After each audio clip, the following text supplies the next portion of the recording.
ஆவியானவர் நம்மத்தில் அசைவாடி கொண்டிருக்கிறார். ஹல்லேலூயா. இந்த மாலை வேளையில் வாசிப்போம். யோவான் எழுதின சுவிசேஷம் 4ஆம் அதிகாரம் 35ஆம் வசனத்திலிருந்து 42ஆம் வசனம் வரைக்கும் இயேசு கிறிஸ்து இங்கு சொல்கிற ஒரு விசேஷம் மிகவும் தீவிரமாய் செயல்படும்படி நம்மை அழைக்கிறார்.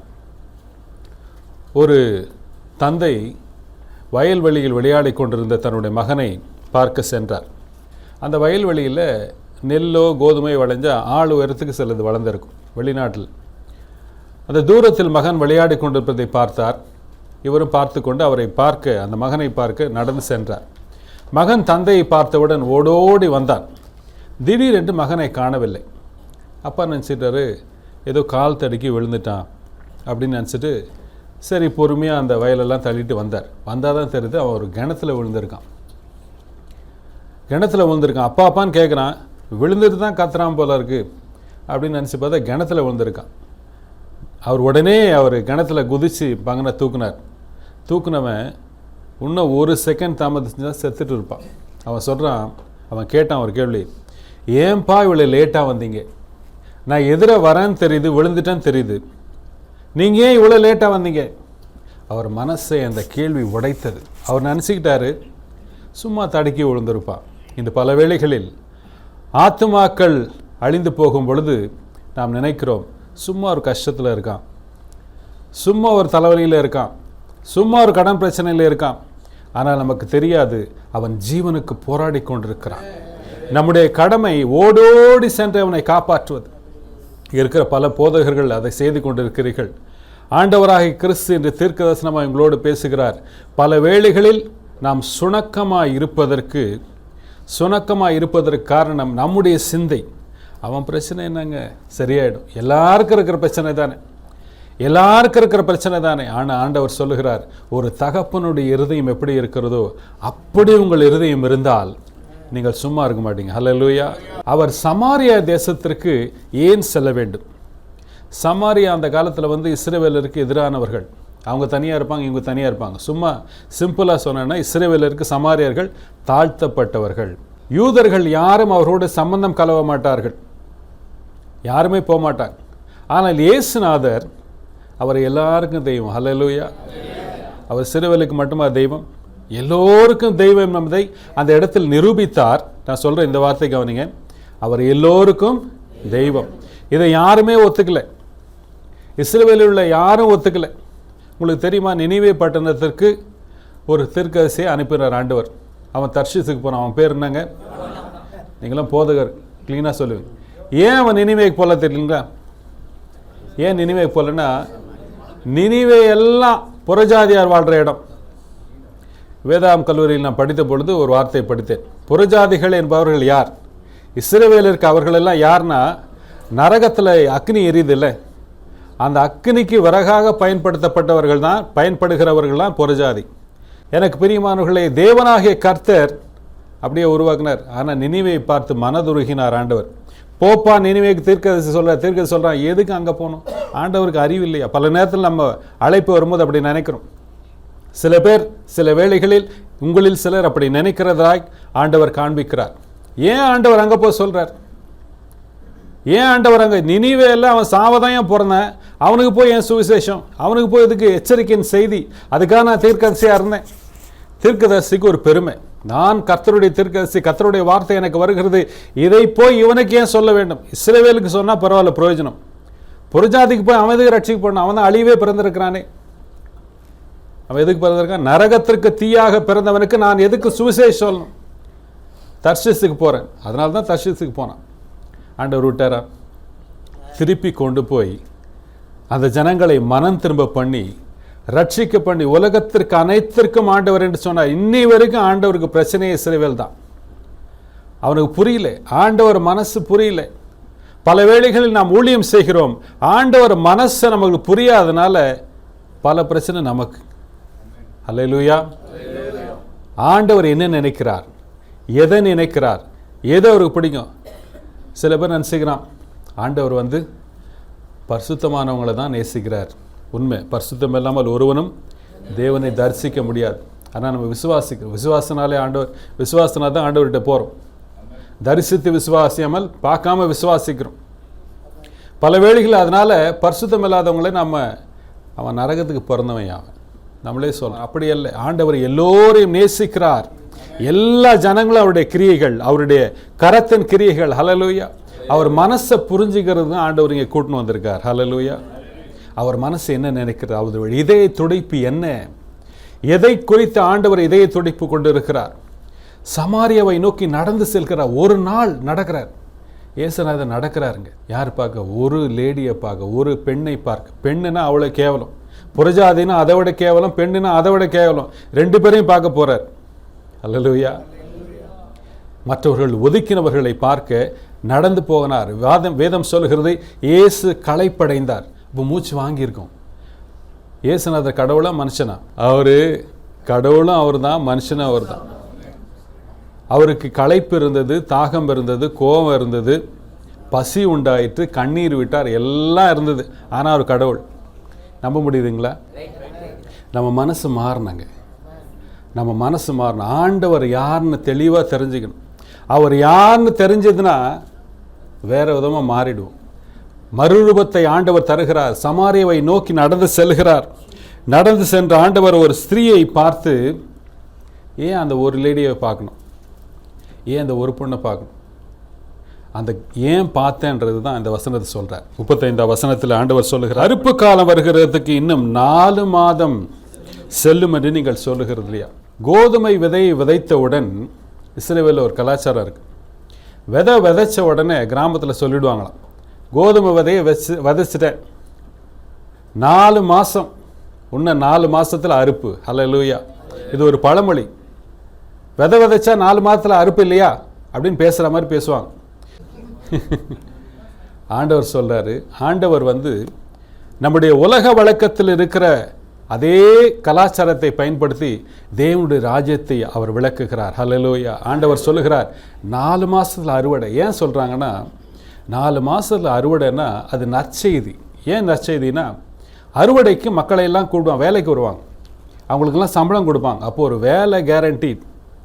4 மாதத்தில் அறுவடைக்கு வேலைக்கு வந்தால் ஒவ்வொருத்தரும் கூலி கொடுப்பாங்க, அறுக்கிறவனுக்கு கூலி. அதனால் ஒரு பெரிய வயல் இருக்குன்னா ஒரு 100 பேர் தேவை அறுக்கிறதுக்கு, சாதாரண வேலை இல்லை.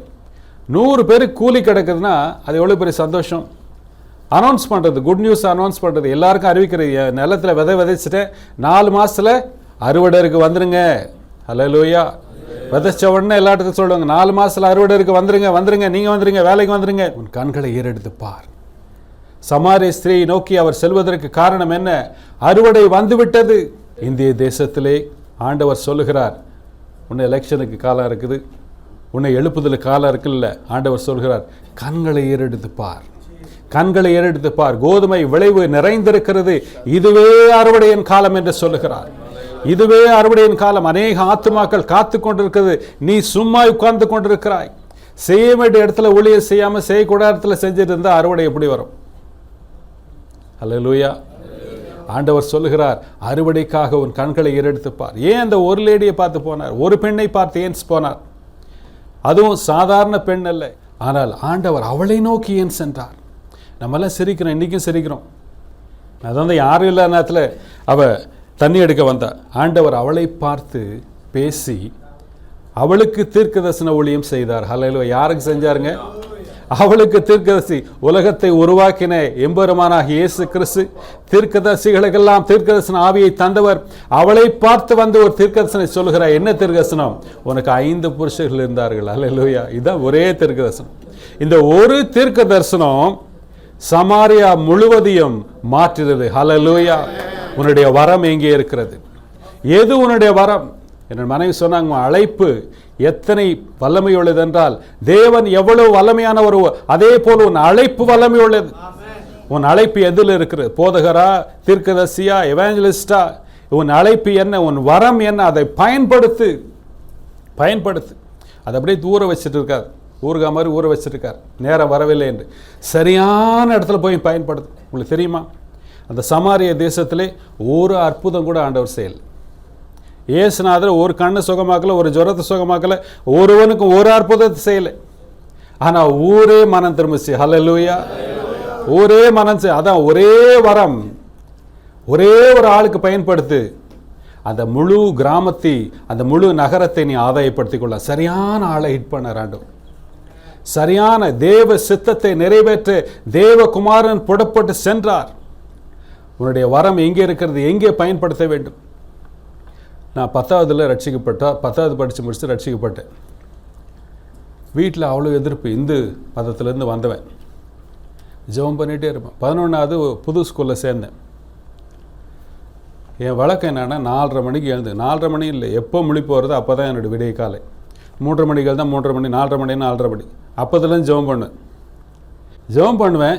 என் கிளாஸில் இருக்கிற எல்லா ஸ்டூடெண்ட், கூட படிக்கிற எல்லா பேரையும் எழுதி வச்சு ஒவ்வொருத்தனுக்காக நோட்டில் தொட்டு ஜெபம் பண்ணுவேன். 11ஆவது ஜெபம் பண்ணிட்டேன். 12ஆவது வந்துச்சு. 1 வருஷம் ஜெபம் பண்ணியிருக்கேன். ஒரு பையன் பேர் வந்த உடனே ஆண்டவர் பேசுகிறார், இன்று அவனுக்கு ரட்சிப்பின் நாள். அப்படியே காதில் கேட்குது, அப்படியே துல்லியமாக கேட்குது. இன்று அவனுக்கு ரட்சிப்பின் நாள், இன்றைக்கு அவனுக்கு சுவிசேஷத்தை சொல்லு. அவ்வளோதான். அன்னைக்கு காலில் போனதுலேருந்து அவனே தான் பார்த்துன்னு இருந்தான். கிளாஸில் போனால் யார்கிட்டும் பேச மாட்டேன், கிளாஸ்லேயே ஜெபம் பண்ணுவேன். அதனால் எனக்கு சாமியார்னு பேர் வச்சுட்டான், கிறிஸ்தவ சாமியார் ஆவேன். நான் உயரமாக இருப்பேன், இப்போ இருக்கிற உயரமே அப்போ இருப்பேன் 17 வயசில். டெஸ்கில் அப்படியே முட்டி போட்டேன்னா உட்காந்துருக்கிற மாதிரியே இருக்கும் அந்த உயரத்துக்கு. யாரும் வரலன்னா அப்போயே ஜெபம் பண்ணியிருப்பேன். அதெல்லாம் பார்த்தா எப்படி இருக்கும் அவங்களுக்கு, ஐயோ இவன் பக்கத்தில் போய் உட்காந்தா மாட்டான், பேசவே மாட்டான், சிரிக்க மாட்டான். ஏன்னா நான் எப்பவுமே அவரோட பேசிகிட்டு இருப்பேன், அது போதுன்னு இருப்பேன். அல்லேலூயா, அவர் போதும். இப்போ பார்க்குற மாதிரி சிரிக்க கூட மாட்டான், இப்போ வேறு விதமாக இருப்பேன். ஒல்லியாக ஜெபம் பண்ணிகிட்டே இருப்பேன். ஜெபம் பண்ணுவோம், பைபிள் படிப்பேன். இதுதான் எனக்கு ஆசீர்வாதம், இதுதான் எனக்கு சந்தோஷம், இதுதான் எனக்கு உலகம். அவனை பார்த்து சொன்னேன், ஒரு கேம்ஸ் பிடி பீரியட் வந்தது, கேன்சல் ஆச்சு. அவனை பார்த்து சொன்னேன், உன் கூட நான் பேசினேன்னு. அவன் பார்த்தான், என் கூட நீ பேசணுமா? பேசேன். என்ன பேசேன். அப்போ தனியாக கூப்பிட்டு போய் என்ன சுவிசேஷம் சொன்னு தெரில, ஆண்டவரை பற்றி பேசிக்கொண்டே இருந்தேன். அவன் அழுவ ஆரம்பிச்சிட்டான். உடனே எனக்கு பெரிய துக்கம், என்னப்பா ஏன்ப்பா அழுவுற? அவன் விருதுநகர் மாவட்டத்தை சேர்ந்தவன், அப்பளம் வியாபாரம் செய்கிறார் அவங்க அப்பா. அழுகுறான். நான் அதை தப்பாக சொல்லிட்டேன்னா மனுஷிக்கோன்னு. இல்லை சொல்லு மேலே சொல்லுன்னா. சொல்லி முடிச்சிட்டோன்னு அழுதான். நான் உடனே ஒரு ஜபத்தை பண்ணி முடிச்சிட்டேன், பாவ மன்னிப்பு ஜபம். முடித்தோன்னே என் கையை பிடிச்சோன்னா, நீ இன்னைக்கு இப்போ சுவிசேஷம் எனக்கு சொல்லாமல் இருந்திருந்தால் நாளைக்கு என்னை பார்த்துருக்க முடியாதுண்ணா. எனக்குள் ஒரு தற்கொலை ஆவி கிரியை செய்கிறது. என் குடும்பத்தில் பையன்களை எல்லாம் தற்கொலை செய்ய தூண்டும். எங்கள் அண்ணன் செத்துட்டான். இன்றைக்கி நான் நினச்சிட்டேன், மதியானம் வீட்டிலேருந்து போன உடனே மாடியிலேருந்து உளுந்து வச்சு செத்துருவோம். எதை பார்த்தாலும் என்னை குதின்னும் குதித்து நான் இறந்து விடுவேன் என்று நினைத்து விட்டேன். ஆனால் நீ இயேசுநாதை குறித்து சொல்ல எனக்குள் துணித்த அந்த ஒலி என்னை விட்டு விலகினது. அந்த கம்பல்சிவ் வாய் எனக்குள் கேட்டுக்கொண்டிருந்த அந்த வார்த்தை திடீரென்று மறைந்து விட்டது. ரொம்ப நாட்களுக்கு பிறகு நான் சமாதானத்தை உணர்ந்தேன், அதனால் தான் அழுதேன் என்று சொன்னான். ஹல்லேலூயா. கர்த்தர் உன்னை கொண்டு செய்யக்கூடிய காரியங்கள் மிக பயங்கரமானவைகள், அற்புதமானவைகள். நீ செய்கிற ஜெபம் தான் ஆயத்தப்படு ஆத்மாக்களுக்காக ஆயத்தப்படு. ஒரே ஒரு ஆத்மாவுக்காக தேடி சென்ற ஆண்டவர் அந்த ஒரு ஆத்மாவை ஆண்டவர் தொட்டார். எனக்கு பிரியமானவர்களே, மற்றவர்களை வாழ வைக்கும் ஊழியத்தை செய்கிறீர்கள். ஹல்லேலூயா. நானோ அவைகளுக்கு வாழ்வு உண்டாயிருக்கும், அந்த வாழ்வு பரிபூர்ணப்படவே வந்தேன் என்று சொன்னவர் இன்று மற்றவர்களுக்கு வாழ்வை தரும் ஊழியத்தை வைத்திருக்கிறார். மற்றவர்கள் பல விஷயங்களை சொல்லலாம். ஆண்டவர் சொல்லுகிறார், உன்னை நான் அனுப்புகிறது அவனுக்கு ஜீவனை கொடுப்பதற்கு அனுப்புகிறேன், அவனை வாழ வைக்கிறதுக்கு அனுப்புகிறேன். இந்திய தேசத்தின் ஏற்றமிகு குடிமக்களை உருவாக்க உன்னை அனுப்புகிறேன்.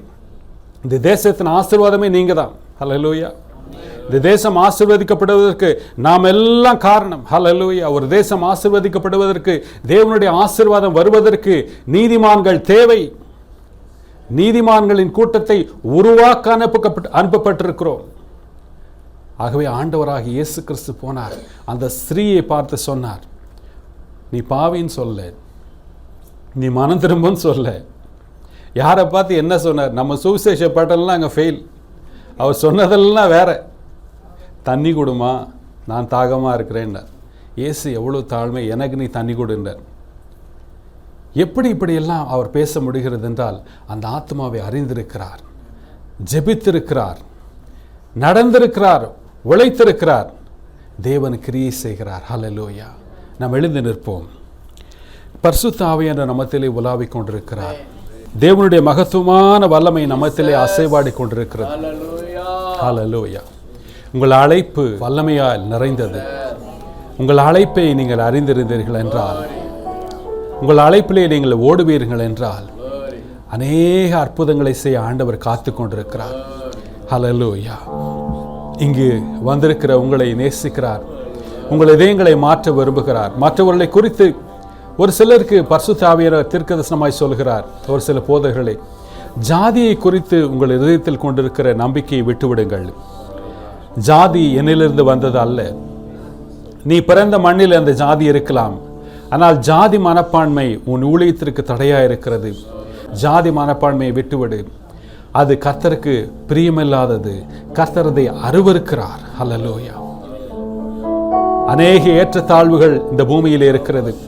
அந்த ஏற்றத்தாழ்வுகளை எல்லாம் நீ பின்பற்றினால் ஆத்மாவை ஆதாயப்படுத்த முடியாது. இடைக்காலத்தில் அவர்கள் மிகுந்த பிரயோஜனத்தை தரலாம், ஆனால் பரலோக ராஜ்யம் அவைகளை அங்கீகரிப்பதில்லை என்று ஆண்டவர் சொல்லுகிறார். ஒரு சீன மிஷனரி சொல்லுகிறார், நான் ஆண்டவருக்கு ஊழியக்காரியா இருக்கிறேன். அநேக ஆத்மாக்களை அவர்கள் ஆதாயப்படுத்தினார்கள். அவர்கள் வாழ்க்கையை பார்த்து அநேகர் மனம் திரும்பினார்கள். அவர்கள் சொல்லுகிறார்கள், என் ஊழியம் எப்படிப்பட தெரியுமா? எஜமானுடைய கையில் இருக்கிற நாயை போன்றது என்று சொன்னார்கள். எஜமான் ஒரு பந்தை தூக்கி போட்டார், உடனே போய் எடுத்துன்னு வர நாய். அவர் சொல்ல மாட்டார், எடுத்துருவான். எஜமான் ஒரு பொருளை தூக்கி போட்டா உடனே போய் எடுத்துட்டு வரோம். ஏன் எடுத்துட்டு வரோம்? I am a hunting dog. நான் எஜமானின் கையில் இருக்கிற வேட்டை நாயாய் இருக்கிறேன் என்று சொன்னார். அவருக்கு சொந்தமானது எங்கே எவ்வளவு தூரம் எரியப்பட்டாலும் அதை திருப்பி அவரிடத்தில் கொண்டு வருவதுதான் என்னுடைய பணி என்று சொன்னார். என் ஆண்டவர் கையிலிருந்து யாரையும் எதையும் பறிக்க கூடாது. அவரோடு கூட இருப்பேன். அவர் எங்கே சென்றாலும் பின்னே செல்வேன். அவர் உட்கார்ந்தா உட்காருவேன், நின்றால் நில்லுவேன். அவர் போனா அவர் பின்னாடியே போவேன். அவர் தூக்கி போட்ட பொருள் நான் தூக்கி திருப்பி எடுத்துட்டு வருவேன். ஹல்லேலூயா. அவரிடத்தில் கொண்டு வந்து சேர்த்து விடுவேன். ஏனென்றா அவர் பொருளை நான் யாரும் எடுக்க விட மாட்டேன். எங்கே போனாலும் திருப்பி கொண்டு வருவேன் என்று சொன்னார். எஜமானனுக்கு வேட்டை நாயா இருக்க விரும்புகிறாயா? அப்படி உன்னை தாழ்த்தி நான் வேட்டை நாய், நான் அடிமை என்று ஒப்புக் கொடுப்பாயே என்று ஆண்டவர் உன்னை கேட்கிறார். ஹல்லேலூயா. எனக்கு பிரியமானவர்களே, அப்படிப்பட்ட ஒப்புக் கொடுத்தலின் ஊழியத்தை ஆண்டவர் விரும்புகிறார். அவனை கொண்டு பெரிய காரியங்களை செய்கிறார். ஹல்லேலூயா. அவனை கொண்டு பெரிய காரியங்களை செய்ய விரும்புகிறார் என்று உன்னை ஒப்புக்கொடு. ஹல்லேலூயா. ஒரு இதயத்தை தாழ்த்தி ஏற்றத்தாழ்வுகளை விட்டு. பல்வேறு கருத்துக்கள் இருக்கிறது இந்த உலகத்தில். ஆண்டவரை குறித்து அறிவில்லாமல் இருக்கிறோம். ஆண்டவர் இப்படி இல்லாம இருப்பார். உனக்கு தெரியுமா? நீ பார்த்திருக்கிறியா? ஒரு ஆத்மாவை குறித்து காலத்துக்கு முன்னே தீர்ப்பு செய்யாதே. ஒரு ஊழியத்தை குறித்தும் காலத்துக்கு முன்னே தீர்ப்பு செய்யாதே. இவன் இப்படிப்பட்ட ட்ரெஸ் போட்டிருக்கான், இவனால எப்படி ரட்சி போறன்னு சொல்லாதே. இவன் இப்படிப்பட்ட பாட்டு பாடுறான், இவனெல்லாம் பரலோகத்துக்கு கூட்டு போற ஆண்டவர் சொல்லாதே. ஹல்லேலூயா. உன் ஜீவன் தப்ப நீ ஓடு. உன் ஜீவன் தப்ப நீ ஓடு.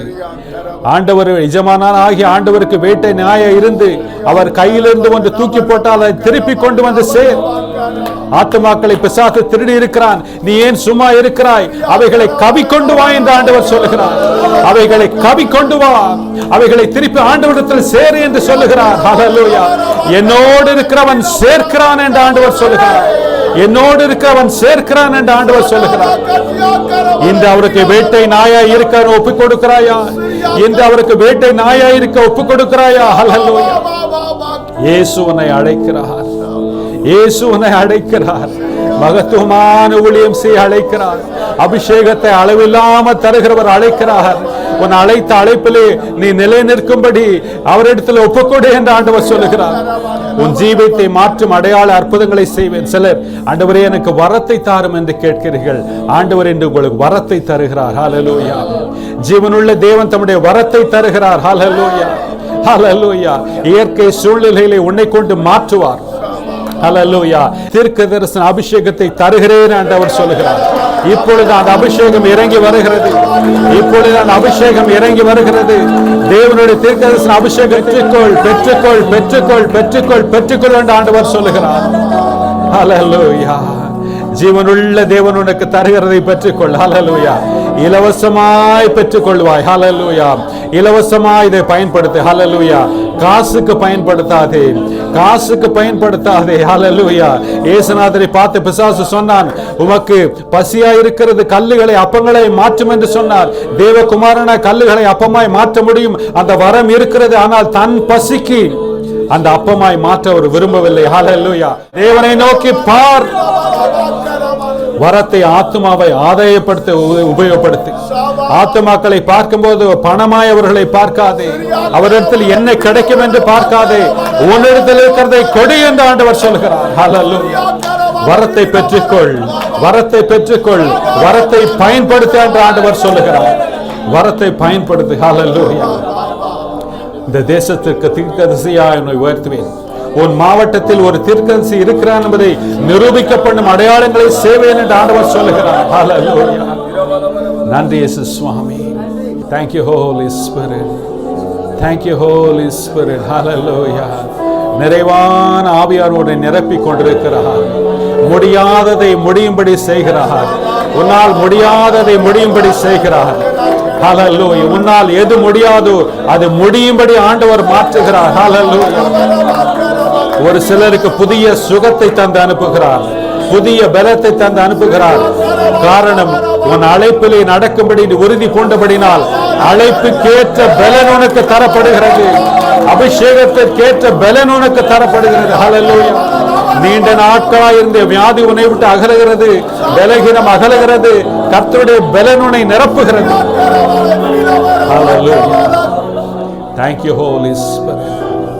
நன்றி இயேசு சுவாமி, நன்றி இயேசு சுவாமி. ஹல்லேலூயா. மகா பரிசுத்தமுள்ள நல்ல தகப்பனே, அறுவடைக்கு நாங்கள் ஆயத்தமாய் இருக்கிறோம். விளைநிலங்கள் விதைந்து கதிர்கள் முதிர்ந்து தொங்குகிறதை நாங்கள் காணும்படி எங்கள் கண்களை திறந்துள்ளோம் ஐயா. உம்முடைய அபிஷேகம் எங்கள் கண்களை திறக்கட்டும். உம்முடைய தெய்வீக வரத்தை எங்களுக்கு தாரும் ஐயா. ஒரே ஒரு வரத்தை வைத்து, ஹல்லேலூயா, ஒரே ஊரை மாற்றின என் தேவன் அற்புதங்கள் அடையாளங்களை செய்யாமல் ஒரு வரத்தை, ஒரு வெளிப்பாடை வைத்து ஒரு கிராமத்தை மாற்றுமால் கூடுமானால், ஆண்டவரே, என்னை விசுவாசிக்கிறவன் நான் செய்தவைகளிலும் அதிகமான அற்புதங்களை செய்வான் என்று சொன்னீரே. அதற்கு எங்களை தாழ்த்தி படைக்கிறோம். வரங்களினால் நம்முடைய படைகளை நிரப்பும், அறுவடைக்கு ஆயத்தப்படுத்தும், ஆயத்தப்படுத்தும், ஆயத்தப்படுத்தும் என்று எங்களை தாழ்த்தி படைக்கிறோம். ஆசீர்வதியும் என்று வரவேற்கிறோம் எங்கள் நல்ல பிதாவே.